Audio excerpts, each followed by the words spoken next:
Bonjour! Déjà, j'espère que vous allez bien. Et je vous retrouve aujourd'hui parce que j'avais envie de vous faire une vidéo sur le thème du cheveu. En fait, ce sera deux vidéos parce que j'ai pas réussi à tout condenser en une. Déjà, j'ai pas réussi à tout condenser du tout tellement il y a de choses à en dire. Mais aujourd'hui, je vais vous parler un petit peu de la structure du cheveu et également de l'alopécie. Et la semaine prochaine, ce sera une vidéo sur les colorations végétales et un petit peu leur histoire. Donc on commence tout de suite par la structure du cheveu. Donc au même titre que les ongles ou les poils, le cheveu est un fanère. C'est un élément de protection du corps qui est majoritairement constitué de kératine. Les cheveux sont extrêmement solides. Un cheveu d'un cuir chevelu en bonne santé, classique, peut supporter 100 grammes, soit à peu près le poids d'une petite pomme. Alors la partie visible du cheveu s'appelle la tige. Elle est constituée en fait de la cuticule, qui est la partie extérieure du cheveu. La cuticule, en fait, c'est un ensemble de cellules qui vont être imbriquées, un petit peu comme les tuiles d'un toit, et ça rend le cheveu imperméable. Lorsque le cheveu est trop agressé, comme si vous décolorez souvent les cheveux, en fait, ces écailles, les petites écailles vont se soulever et le cheveu va devenir poreux. Donc ça veut dire qu'il va laisser passer l'eau et il va devenir sec et cassant. Un petit test à faire chez vous pour voir si c'est votre cas, si vous avez le cheveu poreux. Vous prenez un de vos cheveux que vous arrachez et vous le trempez dans un verre d'eau. S'il flotte, ça veut dire que ses écailles sont bien fermées. S'il coule, vous pouvez en déduire qu'il est poreux puisque l'eau est entrée dedans, a ajouté du poids et l'a fait tomber au fond du verre. Bon, après, s'il est plutôt, s'il flotte, je veux dire, s'il coule pas tout à fait, mais qu'il est un peu entre deux eaux, ça va. Ça veut pas dire que votre cheveu est complètement poreux. C'est vraiment s'il tombe au fond du verre. Dans ces cas-là, vous essayez au maximum d'utiliser des produits qui contiennent des tensioactifs les plus doux possibles. Donc les tensioactifs, en fait, c'est ce qui va être l'agent nettoyant dans les produits type shampoing ou savon. Donc essayez de privilégier ceux qui vont être très très doux. Pour simplifier dans les compositions, quand vous regardez la composition, parce que c'est toujours des compositions avec des noms alambiqués, en gros, pour éviter ce qui est trop agressif, il faut oublier, mettre de côté tout ce qui se termine en sulfate. Bon, c'est pas tout à fait vrai, il y a quelques exceptions, mais en gros, si vous prenez un shampoing où dans la composition il n'y a pas marqué sulfate, vous êtes à peu près sûr que vous aurez un shampoing qui sera suffisamment doux.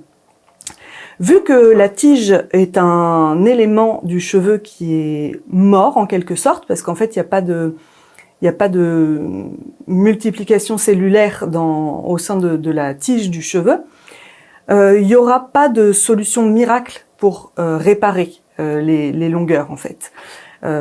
Tout ce qui peut vous dire, vous vendre une réparation des longueurs et des pointes, tout ce genre de choses, c'est absolument faux. Ça va juste masquer le fait que les écailles se soient ouvertes, et tout ce que ça peut faire, c'est que ça va gainer le cheveu en fait en rajoutant une couche par-dessus qui va lisser les écailles, mais qui ne le rendra pas moins poreux. Après, vous pouvez par contre faire un tour chez le coiffeur et pointer les cheveux, couper juste le bout. S'ils sont vraiment très abîmés, déjà effectivement, là on se débarrasse de la pointe abîmée, donc effectivement ça règle le problème, mais sinon il n'y a pas de produit réellement révolutionnaire et miracle.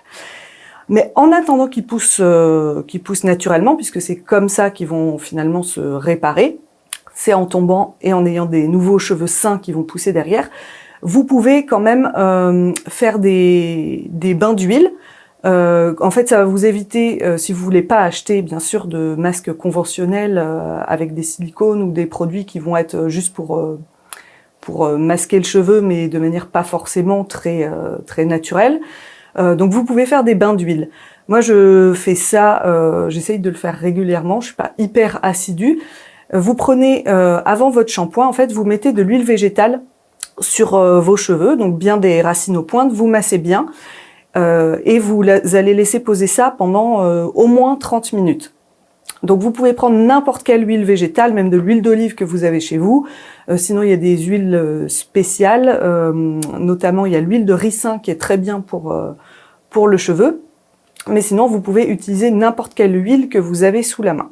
Je vous conseille de faire 2 shampoings de suite. Par contre, quand vous rincez vos cheveux, quand vous allez vous laver les cheveux après votre bain d'huile, parce que pour éliminer vraiment tout le gras sur le cheveu, bon, faut au moins ça. 2 shampoings, c'est bien. Généralement, on arrive à bien tout débarrasser si vous voulez pas vous retrouver avec le cheveu après tout gras.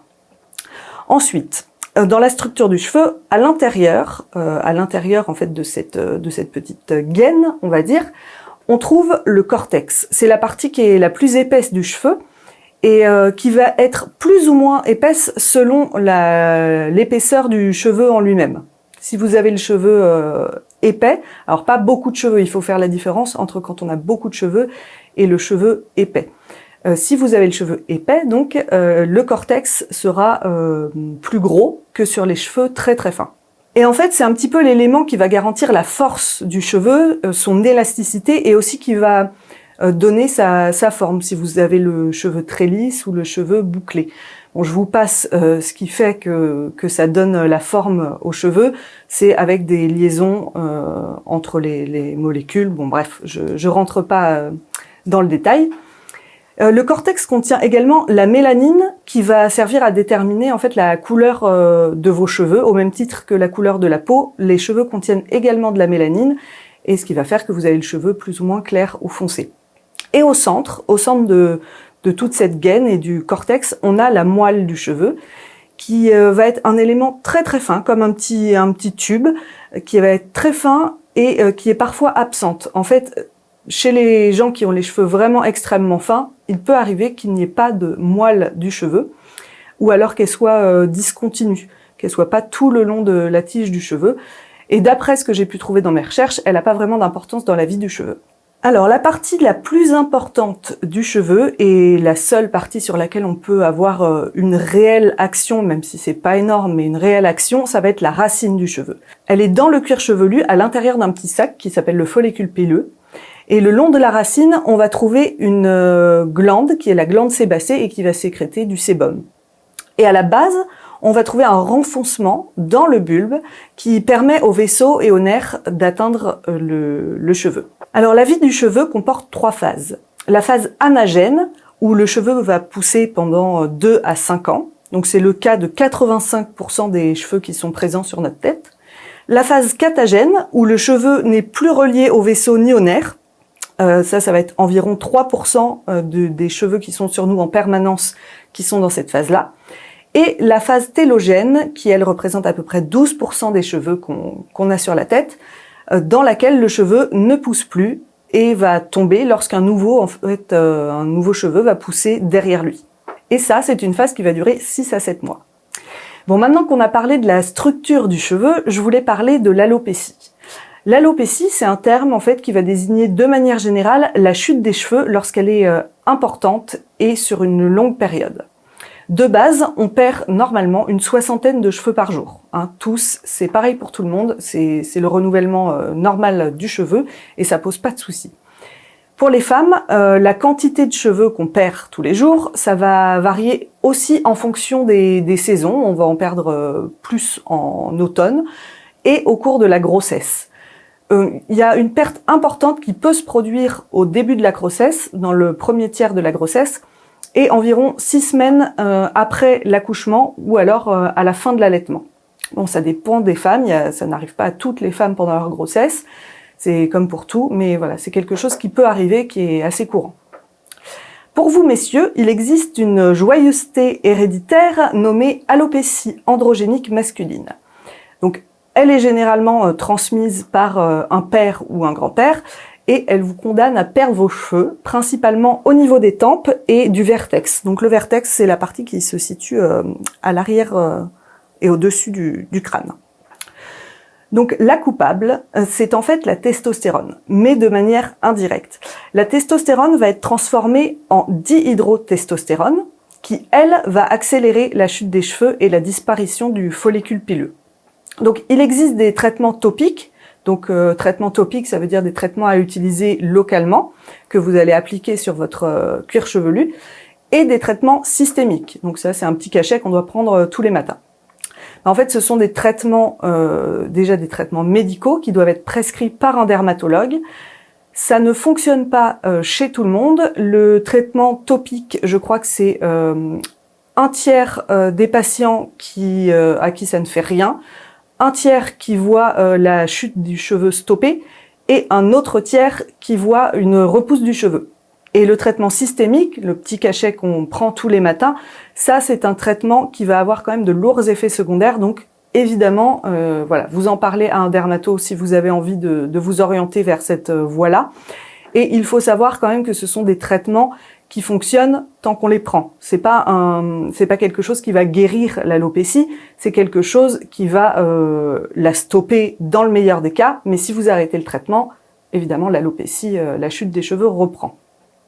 Les femmes peuvent elles aussi être touchées par l'alopécie androgénique ou par d'autres types d'alopécie.